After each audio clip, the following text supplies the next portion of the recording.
Hello friend, welcome to my channel Aryan classes. Aryan ક્લાસીસની અંદર હું તમામ ધોરણ 12 કોમર્સના વિદ્યાર્થીઓનું તહે દિલથી હાર્દિક સ્વાગત કરું છું. વિદ્યાર્થી મિત્રો, હાલ તમારી દ્વિતીય વાર્ષિક પરીક્ષા ચાલી રહી છે અને દરેક જિલ્લાની અંદર 20 તારીખથી દ્વિતીય વાર્ષિક પરીક્ષાની પેપર સ્ટાર્ટ થઈ ગઈ છે. ઓકે, તો દરેક વિદ્યાર્થી ખાસ રાહ જોઈને બેઠા હશે કે અલગ અલગ જિલ્લાનું પેપર મને મળી જાય તો ફટાફટ હું એને સોલ્યુશન કરું તો એટલો મને મેક્સિમમ બેનિફિટ થાય. તો વિદ્યાર્થી મિત્રો, આજે તારીખ તમે જોઈ શકો છો કઈ 20/1/2025 અને વાર સોમવાર, એટલે આજના રોજનું પેપર છે. ઓકે, અને પેપર ક્યાંનું છે તમે જોઈ શકો છો, પાટણ જિલ્લા શાળા સમિતિ પરીક્ષા સમિતિ, એટલે પાટણ જિલ્લાનું પેપર છે. ઓકે, દ્વિતીય વાર્ષિક પરીક્ષા 2025 અને વિષય તમારો છે નામાના મૂળ તત્વો, એટલે તમારું એકાઉન્ટનું પેપર છે. જો તમારા જિલ્લાની અંદર હજી સુધી એકાઉન્ટનું પેપર ના લેવામાં આવેલું હોય તો આ વિડીયો તમારો સ્પેશિયલ કામનો છે. વિડીયોને અંત સુધી બનાવી રહેજો. ઓકે, કારણ કે પહેલી પરીક્ષાની અંદર ઘણા બધા વિદ્યાર્થીઓની કોમેન્ટ હતી કે સાહેબ તમે પાટણ બનાસકાંઠાના પેપર મૂકો છો, એની અંદરથી મારે પેપર બેઠું આવ્યું. અમુક વિદ્યાર્થીઓ કે 70%, 80% પેપર આવ્યું. આખા વર્ષની અંદર તમે કેટલું કામ કરો છો એ વસ્તુ ઇમ્પોર્ટન્ટ નથી, પણ પરીક્ષાના છેલ્લી ઘડીની અંદર કંઈક એવું કામ કરી લો જેના કારણથી તમારા સારામાં સારા માર્ક્સ આવી શકે છે. ચલો, વધારે તમારો સમય નહીં લો, ફટાફટ આપણે વિભાગીય ઉપર આવતા રહીશું. ચાલો, વિભાગીયમાં પહેલો પ્રશ્ન છે એબીસીનું મૂડીનું પ્રમાણ છે 3:2:1. ચલો વિદ્યાર્થી મિત્રો, મૂડીનું પ્રમાણ આપેલું 3:2:1. વેચણી પાત્ર નફો 66,000 હોય. ઓકે, તો સીને કેટલો નફો મળશે? વિદ્યાર્થી મિત્રો, સૌથી પહેલાં તમે જો આ મૂડીનું પ્રમાણ છે. હવે તમને કહ્યું કે મૂડીના પ્રમાણમાં નફો નુકસાન વેચાય નહીં, તો હવે શું કરશે? તો નફો સરખે હિસ્સે વેચશે. ઓકે, તો તમને સરખે હિસ્સે એટલે કેટલા છે? 66,000 છે. ઓકે, અને કેટલા ભાગીદારો છે વિદ્યાર્થી મિત્રો? 3 ભાગીદાર છે. હવે 66,000ને તમે 3 વડે ડિવાઈડ કરશો એટલે દરેકના ભાગે કેટલા આવશે? 22,000 રૂપિયા નફો આવશે. કેટલો આવશે? 22,000. તો વિદ્યાર્થીઓ સીને કેટલો મળશે? 22,000 નફો મળશે. ઓકે, તો તમારો જવાબ આવશે ઓપ્શન નંબર બી. કેટલો? 22,000 રૂપિયા. ચાલો, એના પછી પ્રશ્ન નંબર 2 ઉપર જવું છે.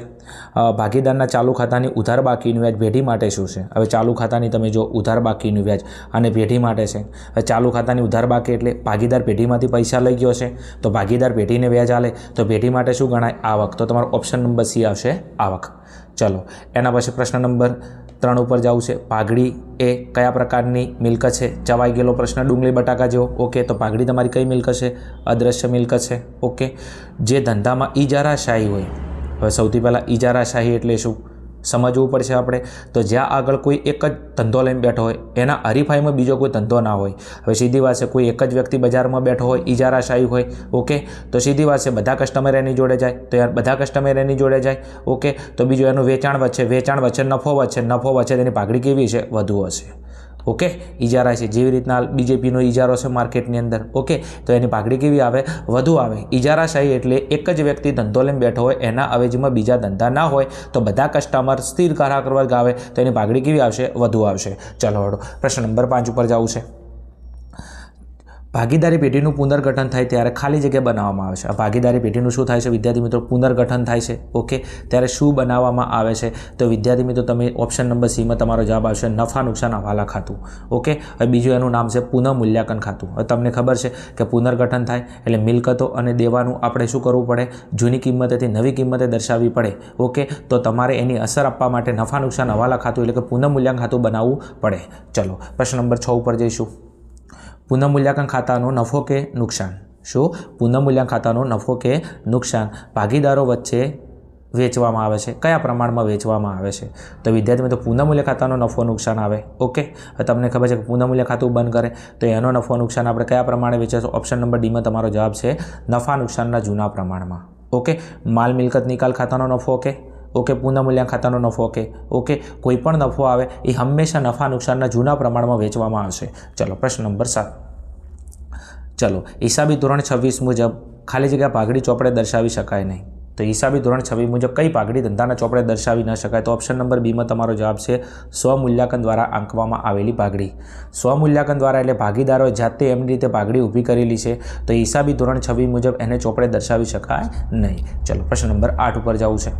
પુનઃમૂલ્યાંકન ખાતાને ખાલી જગ્યા ખાતું પણ કહે છે. ઘણા બધા વિદ્યાર્થીઓ સ્માઇલ આવી જશે કે સાહેબ આ તો પ્રશ્ન ડુંગળી બટાકા જેવો છે. દરેક સ્કૂલમાં દરેક ટ્યુશનમાં આ પ્રશ્ન તો પ્રિય હોય જ દરેકનો એમ. તો પુનઃમૂલ્યાંકન ખાતાને ખાલી જગ્યા ખાતું કહેવામાં આવે છે. તો વિદ્યાર્થી મિત્રો, તમારો જવાબ આવશે કયું? નફા નુકસાન હવાલા ખાતું. ઓકે, તો પુનઃમૂલ્યાંકન ખાતાનું બીજું નામ આવશે નફા નુકસાન હવાલા ખાતું. ચાલો પ્રશ્ન નંબર 9 ઉપર જવું છે. નિવૃત્ત ભાગીદારને આપવાની પાઘડી. શું? નિવૃત્ત ભાગીદારને આપવાની પાઘડી ખાલી જગ્યા તરીકે નોંધાય છે. હવે નિવૃત્ત ભાગીદારને પાઘડી કોણ આલે? તો ધન પેઢીની અંદર જે બીજા ચાલુ ભાગીદારો આપે. હવે ચાલુ ભાગીદારો આલે, ઓકે, તો એમના મૂડી ખાતે શું કરવું પડે? ઉધાર કરવું પડે. અને બીજું કયા પ્રમાણમાં આલે? લાભના પ્રમાણમાં. કારણ કે નિવૃત્ત ભાગીદાર જ્યાં છે તો એનો ભાગ કોણ લઈ લે? બાકીના ભાગીદારો લઈ લે, તો એમને લાભ થાય. તો હવે નિવૃત્ત ભાગીદારને પાઘડી કોણ આલશે? બાકીના ભાગીદારો. તો એમના મૂડી ખાતે શું થશે? ઉધાર થશે. તો ઓપ્શન નંબર સી તમારો જવાબ. તો બાકીના ભાગીદારના મૂડી ખાતાની ઉધાર બાજુ તેમના લાભના પ્રમાણમાં. ચાલો પ્રશ્ન નંબર 10. ભાગીદારી પેઢીના વિસર્જન સમયે મિલકતોમાંથી સૌપ્રથમ કઈ ચૂકવણી કરવામાં આવે છે? વિદ્યાર્થી મિત્રો, ડુંગળી બટાકા જેવો ચવાઈ ગયેલો પ્રશ્ન છે. ઓકે, સૌપ્રથમ કયો ખર્ચો ચૂકવીશું આપણે? પેઢીનો વિસર્જન ખર્ચ. ઓકે, એના વિસર્જન ખર્ચ કોને ભોગવવાનો હોય? પેઢીએ ચૂકવવાનો હોય. ઓકે, આગળ નેક્સ્ટ પ્રશ્ન નંબર 11.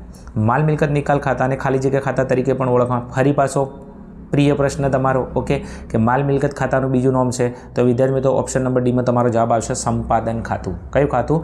સંપાદન ખાતું. બંને પ્રશ્નો આવી ગયા પરીક્ષાની અંદર. ચલો હડો એના પછી નેક્સ્ટ આપણે ક્વેશ્ચન નંબર 12 ઉપર જઈશું. પ્રશ્ન નંબર 12માં શું કહે છે?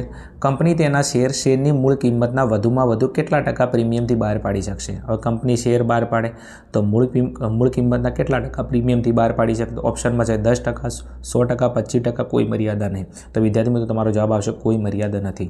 હવે કંપનીએ કેટલું પ્રીમિયમ રાખવું છે? ઓકે, તો કોઈ મર્યાદા નથી. કંપની ઉપર ડિપેન્ડ કરે કે કેટલું, એના માટે કોઈ મર્યાદા નથી કે પ્રીમિયમ આટલા ટકાથી બહાર પાડી છે. કંપની ઉપર ડિપેન્ડ કરે છે. તો પ્રીમિયમ બહાર પાડવા માટે બરાબર છે, કોઈ મર્યાદા નથી. ચલો પ્રશ્ન નંબર 13. નીચેનામાંથી કઈ મૂડી કંપનીના પાકા સર્યામાં શેર મૂડીના શીર્ષક હેઠળ દર્શાવવામાં નથી આવતી? નીચેનામાંથી કઈ મૂડી કંપનીના પાકા સર્યામાં શેર મૂડીના શીર્ષક હેઠળ દર્શાવવામાં આવતી નથી? તો તમારો જવાબ આવશે કયો? અનામત મૂડી. ઓકે, અનામત રાખેલી મૂડી કંપનીના પાકા સર્યામાં દર્શાવવામાં આવતી નથી. ચલો પ્રશ્ન નંબર 14. ડિબેન્ચર એ કંપની માટે શું છે? એકદમ ઇઝી પ્રશ્ન છે. તો ડિબેન્ચર કંપની માટે શું છે? દેવું છે. ઓકે, ચલો પ્રશ્ન નંબર 15. નાણાકીય પત્રકોનું વિશ્લેષણ ડેશ ડેશ ડેશ એટલે કે નાણાકીય પત્રકોનું વિશ્લેષણ શું કરે છે? તો વિદ્યાર્થી મિત્રો અર્થઘટન કરે છે. શું કરે છે? અર્થઘટન કરે છે. પ્રશ્ન નંબર 16 ઉપર જવું છે. મિલકતોના ઉપયોગ અંગેની માહિતી કયું વિશ્લેષણ આપે છે? શું? મિલકતોના ઉપયોગ અંગેની માહિતી કયું વિશ્લેષણ આપે છે? તો ઓપ્શનમાં નફાકારકતા, તરલતા, સદ્ધરતા, કાર્યક્ષમતા. તો વિદ્યાર્થી મિત્રો કાર્યક્ષમતાનું વિશ્લેષણ એ મિલકતોના ઉપયોગ અંગેની માહિતી આપે છે. ચલો એના પછી નેક્સ્ટ પ્રશ્ન નંબર 17. ગુણોત્તરની રજૂઆત કયા સ્વરૂપે થાય છે? તો પ્રમાણના સ્વરૂપે, ટકાવારી છે, સમયના સ્વરૂપે કે ઉપરના બધા જ? તો વિદ્યાર્થીનો જવાબ આવશે ઉપરના બધા જ. પ્રમાણના સ્વરૂપે બી થાય, ટકાવારીના સ્વરૂપે બી થાય, સમયના સ્વરૂપે બી થાય. તો વિદ્યાર્થી મિત્રો તમારો જવાબ આવશે ઉપરના બધા જ. ચલો પ્રશ્ન નંબર 18. પ્રવાહી ગુણોત્તરે શું છે? તો વિદ્યાર્થી મિત્રો ઓપ્શન નંબર ડીમાં તમારો જવાબ છે તરલતાનું માપ છે. પ્રવાહી ગુણોત્તર શું છે? તો તરલતાનું માપ છે. પ્રશ્ન નંબર 19. રોકડ પ્રવાહપત્રકમાં કેટલી પ્રવૃત્તિઓ હશે? તો રોકડ પ્રવાહપત્રકની અંદર વિદ્યાર્થી મિત્રો 3 પ્રવૃત્તિઓ હોય. કઈ કઈ? ઓકે, તો કામગીરીની પ્રવૃત્તિ હોય, નાણાકીય પ્રવૃત્તિ હોય અને ત્રીજી આવશે કઈ? રોકાણની પ્રવૃત્તિ. તો 3 પ્રવૃત્તિ આવશે. વિભાગ બીમાં પૂછાય તો કામ લાગે એમ. ચલો પ્રશ્ન નંબર 20. નીચેનામાંથી કોનો નાણાકીય ખર્ચમાં સમાવેશ થાય છે? તો વિદ્યાર્થી મિત્રો તમારો જવાબ આવશે વ્યાજનો ખર્ચ. તમને ખબર છે કે વ્યાજને લગતા તમામ ખર્ચા શેમાં આવે? નાણાકીય ખર્ચમાં આવે એમ. ઓકે, ચલો વિદ્યાર્થી મિત્રો અહીંયા તમારો વિભાગ જે એ હતો એ સંપૂર્ણ સોલ્યુશન એનું પૂરું થાય છે. ઓકે, બીજું હજી સુધી તમારા જિલ્લાની અંદર પેપર બાકી હોય લેવાનું તો ખાસ આ પેપર તમારું કામનું છે. વિડીયો તમારા કામનો છે. અંત સુધી બન્યા રહેજો એમ. નકર કોઈ વિદ્યાર્થી તમારો મિત્ર એમ કહેશે કે આ જિલ્લાનું પેપર આ ચેનલમાંથી જોયું હતું, એની અંદરથી બેઠે બેઠા પ્રશ્ન આવ્યા, તો પછી અફસોસ થાય. એના કરતાં બેટર છે કે 10-15 મિનિટનો ટાઈમ લઈ અને વિડીયોને અંત સુધી બન્યા રહેજો એમ. ચલો વિભાગ બી ઉપર આવીશું.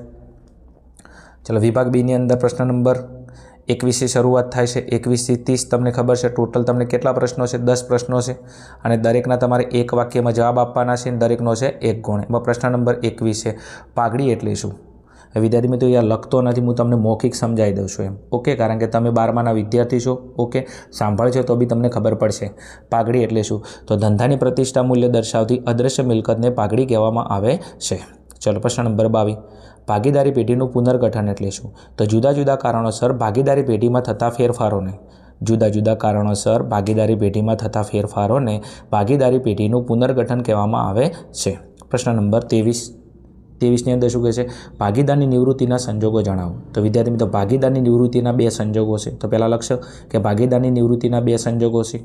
પહેલા નંબરમાં ભારતીય ભાગીદારી ધારા અનુસાર, નંબર 1 માં ભારતીય ભાગીદારી ધારા અનુસાર, નંબર 2 માં ભાગીદારના અંગત કારણોસર સ્વૈચ્છિક નિવૃત્તિ. ઓકે, ચલો એના પછી પ્રશ્ન નંબર 24, મરજિયાત વિસર્જન એટલે શું? શું મરજિયાત વિસર્જન એટલે શું? તો બધા ભાગીદારોની સર્વસંમતિથી પેઢીનું કોઈ પણ સમયે વિસર્જન થઈ શકતું હોય, બધા ભાગીદારોની સર્વસંમતિથી પેઢીનું કોઈ પણ સમયે વિસર્જન થઈ શકતું હોય તેને મરજિયાત વિસર્જન કહેવામાં આવે છે. બધા ભાગીદારો એમ કે ભાઈ અમારે વિસર્જન કરવું છે, ઓકે, બધાની મરજી છે, બધાની શું છે? મરજી છે, બધા લોકોની આમાં આ છે, બધા લોકો સર્વસંમત છે, તો ગમે તે સમયે જે વિસર્જન થઈ શકે એને મરજિયાત વિસર્જન કહેવામાં આવે છે. પ્રશ્ન નંબર 25, માલ મિલકત નિકાલ ખાતાનો અર્થ સમજાવો. કયું? માલ મિલકત નિકાલ ખાતાનો અર્થ. ઓકે, બીજું આની જગ્યાએ એવું કે સંપાદન ખાતાનો અર્થ સમજાવો, કારણ કે એનું બીજું નામ શું છે? સંપાદન ખાતું. તો વિસર્જન સમય, પેઢીના વિસર્જન સમયે મિલકતો અને દેવાની હિસાબી અસરોના નિકાલ માટે, ભાગીદારી પેઢીનું વિસર્જન થાય છે ત્યારે મિલકતો અને દેવાના હિસાબી અસરોના નિકાલ માટે પેઢીના ચોપડે જે ખાતું તૈયાર કરવામાં આવે છે તે ખાતાને માલ મિલકત નિકાલ ખાતું કહેવામાં આવે છે. ચલો એના પછી પ્રશ્ન નંબર 26, કંપની ધારા 2013 મુજબ કંપની કેટલા વર્ષની ડિબેન્ચર બહાર પાડી શકે? તો વિદ્યાર્થી મિત્રો તમારો જવાબ આવશે 10 વર્ષના. કેટલા વર્ષ? 10 વર્ષ સુધીના ડિબેન્ચર બહાર પાડી શકશે. ચલો પ્રશ્ન નંબર 27, વેચાણ પડતર એટલે શું? શું? વેચાણ પડતર. વેચાણ પડતર એટલે વેચેલ માલની પડતર. તો વિદ્યાર્થી મિત્રો તમારી વપરાયેલ માલની જે પડતર આવે, કઈ? વપરાયેલ માલની પડતર આવે. આ વપરાયેલ માલની પડતરમાં મજૂરી અને કારખાનાના ખર્ચા, કયા? એક મજૂરી અને એક તમારા કારખાનાના ખર્ચા. આ બંને વસ્તુ તમે શું કરી નાખો? પ્લસ કરી નાખો. શેમાં? વપરાયેલ માલની પડતરમાં મજૂરી અને કારખાનાના ખર્ચા પ્લસ કરતાં જે પડતર મળે છે તેને વેચાણ પડતર કહેવામાં આવે છે. ચલો એના પછી પ્રશ્ન નંબર 28ની અંદર શું કહે છે? વ્યાજ આવરણ ગુણોત્તર શું દર્શાવે છે? શું? વ્યાજ આવરણ ગુણોત્તર શું દર્શાવે છે? તો વિદ્યાર્થી મિત્રો તમારો જે કરવેરા પહેલાંનો નફો હોય, શું? કરવેરા પહેલાંનો નફો હોય, અને બીજું લાંબા ગાળાના દેવાનું વ્યાજ, આ બંને વચ્ચેનો સંબંધ દર્શાવે છે. વ્યાજ આવરણ ગુણોત્તર શું દર્શાવે છે? તો કરવેરા પહેલાંનો નફો અને લાંબા ગાળાના દેવાનું વ્યાજ. ઓકે, આ શું દર્શાવે છે? તો વ્યાજ આવરણ ગુણોત્તર દર્શાવે છે. ચલો પ્રશ્ન નંબર 29, રોકડ પ્રવાહપત્રક એટલે શું? તો ધંધાની અંદર રોકડ અને રોકડ સમકક્ષની આવક જાવકના પત્રકને રોકડ પ્રવાહપત્રક કહેવામાં આવે છે. ધંધાની અંદર જે રોકડ ને રોકડ સમકક્ષની આવક અને જાવક થાય છે, આ આવક જાવકના પત્રકને રોકડ પ્રવાહપત્રક કહેવામાં આવે છે. ચલો એના પછી નાણાકીય પ્રવૃત્તિઓ એટલે શું? તો નાણાકીય પ્રવૃત્તિઓ એટલે શું? તો નાણાકીય પ્રવૃત્તિઓ એટલે પાકા સરિયામાં ઇક્વિટી અને જવાબદારી બાજુ. પાકા સરિયામાં ઇક્વિટી અને જવાબદારી બાજુ એટલે કે પાકા સરિયામાં મૂડી અને દેવા બાજુ. ઓકે, શેર હોલ્ડરના ભંડોળો, શું? શેર હોલ્ડરના ભંડોળો અને લાંબા ગાળાના ઉછીના નાણાં વચ્ચેની પ્રવૃત્તિઓને શું કહેવામાં આવે છે? નાણાકીય પ્રવૃત્તિઓ કહેવામાં આવે છે. ચલો વિદ્યાર્થી મિત્રો અહીંયા પ્રશ્ન નંબર 21થી પ્રશ્ન નંબર 30નું આપણે મૌખિક સોલ્યુશન કરી નાખ્યું છે. ફટાફટ સ્ક્રીનશોટ લઈ તમે આનું ફટાફટ સોલ્યુશન કરી નાખજો. બની શકે છે કે તમારી પરીક્ષાની અંદર બી આની અંદરથી બેઠે બેઠા પ્રશ્નો જોવા મળી શકે છે એમ. ચલો એના પછી આપણે આવીશું વિભાગ સી ઉપર. વિભાગ સીની અંદર વિદ્યાર્થી મિત્રો નીચેના પ્રશ્નોના માગ્યા મુજબ જવાબ આપો. 6માંથી કોઈ પણ તમારે 4 પ્રશ્નો લખવાના છે. કેટલા? 6માંથી 4, અને દરેકના તમને 3 ગુણ મળવાપાત્ર છે. ઓકે, એની અંદર પ્રશ્ન નંબર તમને 31 આપેલો છે, દેખાય છે તમને? ઓકે, ચેપ્ટર નંબર તમારો 1નો છે. એના પછી પ્રશ્ન નંબર 32 આપેલો છે. ઓકે, એની અંદર તમારે ત્યાગનું પ્રમાણ શોધવાનું છે. પ્રશ્ન નંબર 33ની અંદર માલ મિલકત નિકાલ ખાતું તૈયાર કરવાનું છે. પ્રશ્ન નંબર 34 આપેલો છે. વિસર્જનના સમયમાં તમારે આમનોંધ લખવાની છે. એમાં તમને 1, 2 અને 3 વ્યવહાર આપેલા છે. ઓકે, એના પછી નેક્સ્ટ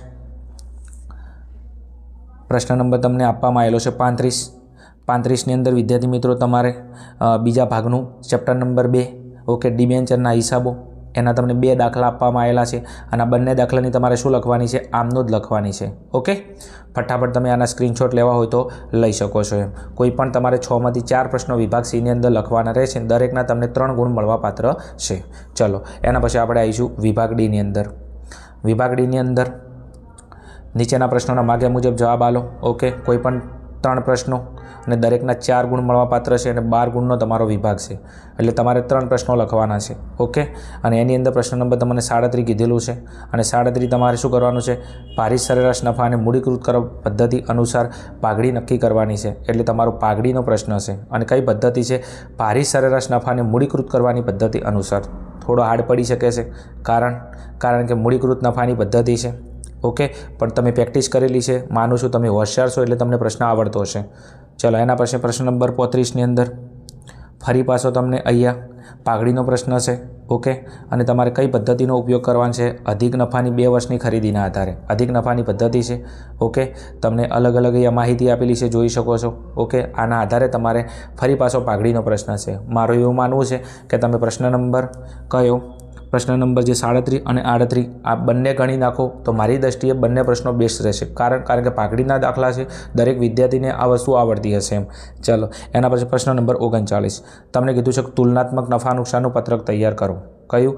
તુલનાત્મક નફા નુકસાનનું પત્રક તૈયાર કરો. ઓકે, એમાં તમને વેચાણની ઉપજો, પુનઃમૂલ્યાંકનમાંથી ચોખ્ખી ખરીદી, સ્ટોકમાં ફેરફાર, અન્ય ખર્ચાઓ, આવકવેરો. ઓકે, અને 2 વર્ષની માહિતી આપેલી છે, એક 2022 અને એક તમને 2023. આ માહિતીના આધારે તમારે શું તૈયાર કરવાનું છે? તુલનાત્મક નફા નુકસાનનું પત્રક તૈયાર કરવાનું છે.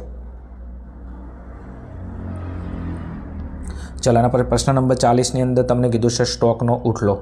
શું? સ્ટોકનો ઉઠલો તમારે શોધવાનો છે. ઓકે, પ્રશ્ન ક્યાંનો છે? તો તમારું 5મું ચેપ્ટર છે, બીજા ભાગનું. ઓકે, ગુણોત્તરના હિસાબો. ઓકે, તમને આપેલી માહિતી છે એના આધારે તમારે સ્ટોકનો ઉઠલો શોધવાનો છે. ઓકે, ચલો એના પછી પ્રશ્ન નંબર 41ની અંદર તમને શું કીધું છે કે રોકાણની પ્રવૃત્તિમાંથી ઉદ્ભવતો રોકડ પ્રવાહ, એટલે તમારું બીજા ભાગનું ચેપ્ટર નંબર 6. ઓકે, રોકાણની પ્રવૃત્તિમાંથી ઉદ્ભવતા રોકડ પ્રવાહની તમારે ગણતરી કરવાની છે. તમને માહિતી આપેલી છે, તમે સ્ક્રીનશોટ ફટાફટ લઈ શકો છો એમ. ઓકે, ચલો એના પછી આવતા રહીશું આપણે વિભાગીની અંદર. વિભાગીની અંદર તમને શું કીધું છે? પોચમાંથી કોઈ પણ તમારે 3 પ્રશ્નો સોલ્વ કરવાના છે, દરેકના 8 ગુણ છે. ઓકે, અને તમને કેટલા પ્રશ્નો? ગુણભાર તમારો કેટલો છે? તમારો 24 ગુણનો ગુણભાર છે. કેટલો? 24 ગુણનો ગુણભાર છે, તમે જોઈ શકો છો. ઓકે, ચલો અને કોઈ પણ તમારે 5માંથી 3 પ્રશ્નો લખવાના છે. તમને પ્રથમ નંબરની અંદર પ્રશ્ન આપેલો છે. ઓકે, તો તમે જોઈ શકો છો પાકું સરવૈયું આપેલું છે, આ પ્રવેશનો દાખલો છે. ઓકે, સ્ક્રીનશોટ લઈ લેજો પાકા સરવૈયાનો. ચલો એના નીચે તમને હવાલા આપેલા છે. શું આપેલું છે? હવાલા આપેલા છે. ઓકે, જોઈ શકો છો તમારા હવાલા number 1, number 2, number 3, number 4, number 5 અને 6. ઓકે, તો ઉપર હતું તમારું પાકું સરવૈયું, નીચે તમારા હવાલા. ઓકે, અને આના આધારે બરાબર છે તમારે ભાગીદારના મૂડી ખાતા. ઓકે, ભાગીદારના મૂડી ખાતા, રોકડ બેંક ખાતું અને પ્રવેશ બાદનું પાકું સરવૈયું તૈયાર કરવાનું છે. ઓકે, પાકું સરવૈયાના હવાલાના આધારે તમને આપેલો તમારે ખાતા તૈયાર કરવાનો પ્રવેશનો દાખલો છે. આટલો તૈયાર કરવાના તમે 8 ગુણ મળવાપાત્ર છે. ચલો એના પછી નેક્સ્ટ આગળનો દાખલો. ફરી આગળના દાખલાની અંદર તમને અહીંયા કીધેલું છે. ઓકે, કે ફરી પાછો પ્રવેશનો દાખલો છે. શું છે? પ્રવેશનો દાખલો છે. ફરી પાછું તમને પાકું સરવૈયું આપવામાં આવેલું છે. ઓકે, ફટાફટ સ્ક્રીનશોટ લઈ લેજો પાકા સરવૈયાનું. એના પછી તમને હવાલા આપવામાં આવેલા છે, જોઈ શકો છો. હવાલા દેખાય છે.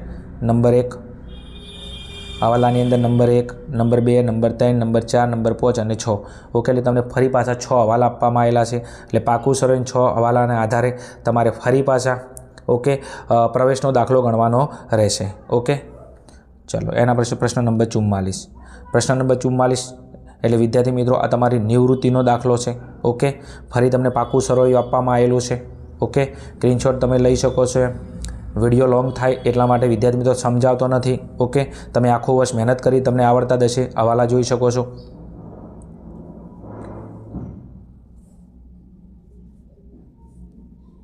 હવાલાની અંદર તમે જોઈ શકો છો અહીંયા કેટલા હવાલા આપવામાં આવ્યા છે. 1 થી 3 અને ફરી આ ચોથો હવાલો તમને આપવામાં આવેલો છે. ઓકે, ચલો આટલા માહિતીના આધારે ફરી પાકું સરળ હવાલાના આધારે તમારે નિવૃત્તિનો દાખલો ગણવાનો છે. ઓકે, ચલો પ્રશ્ન નંબર 45ની અંદર તમે જોઈ શકો છો તમારો જે બીજો ભાગ છે એમાં ચેપ્ટર નંબર 1 ઓકે શેરમૂડીના હિસાબો એનો દાખલો છે. ઓકે, ફટાફટ તમે સ્ક્રીનશોટ લઈ શકો છો એમ. પ્રશ્ન નંબર 45નો સ્ક્રીનશોટ તમે લઈ શકો છો એમ. ઓકે, ચલો ડન. એના પછી પ્રશ્ન નંબર 46. ચલો પ્રશ્ન નંબર 46ની અંદર તમને ફરી પાછું શું કીધું છે? તમને ફરી પાછો અહીંયા શેરમૂડીનો તમને દાખલો આપેલો છે. ઓકે, એટલે શેરમૂડીની અંદર તમને આપેલી માહિતીના આધારે તમારે શેરમૂડીની અંદર આમનોંધ લખવાની હોય છે.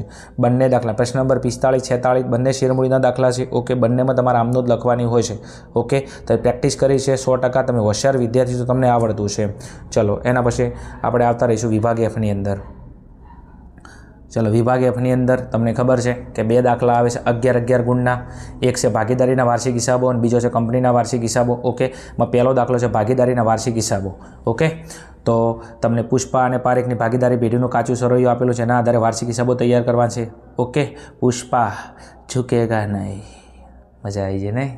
મોજ કરી એમ ભણવાનું છે બેટા હવે. ઓકે, ચાલો કાચું સરવૈયું આપેલું છે. ઓકે, તમે કાચા સરિયાના સ્ક્રીનશોટ લઈ શકો છો. Okay, done. ચલો એના પછી હવાલા તમને આપેલા છે કાચું સરવૈયાના જે અમુક એન્ટ્રીઓ છે અહીંયા. ઓકે, ચલો આ હતા તમારા હવાલા. ઓકે વિદ્યાર્થી મિત્રો, ઉદાહરણ તમને આપેલું છે, ઉદાહરણનો દાખલો છે. ચલો એના પછી પ્રશ્ન નંબર 48. ઓકે, અને પ્રશ્ન નંબર 48ની અંદર તમને ખબર છે કંપનીના વાર્ષિક હિસાબો છે. તમને એન્ટ્રીઓ આપેલી છે, જોઈ શકો છો ફટાફટ એન્ટ્રીઓની અંદર. ચલો એના પછી તમને હવાલા આપેલા છે, જોઈ લીધા. ઓકે, ચલો વિદ્યાર્થી મિત્રો, અહીંયા તમારું જે 2025નું આજની તારીખનું બરાબર છે જે એકાઉન્ટનું પેપર સોલ્યુશન હતું એ પૂરું થાય છે. ઓકે, તમે કયા જિલ્લાની અંદરથી વિડીયો જોવો છો. ઓકે, અને બીજું તમારા જિલ્લાનું પેપર હોય તો ખાસ મારા સુધી પહોંચાડજો, તો આપણે એનું પણ સોલ્યુશન નાખવાનો ટ્રાય કરીશું. ઓકે, બીજું ચેનલ પર નવા હોય તો ચેનલને સબસ્ક્રાઈબ કરજો, વિડીયોને લાઇક કરજો, તમારા મિત્રો સુધી શેર કરજો, અને મળીશું આવા જ કોઈ પ્રશ્નપત્રની અંદર. ત્યાં સુધી જોતા રહો અમારી channel Aryan classes. Okay, thank you. જય હિન્દ, જય ભારત, તથાસ્તુ.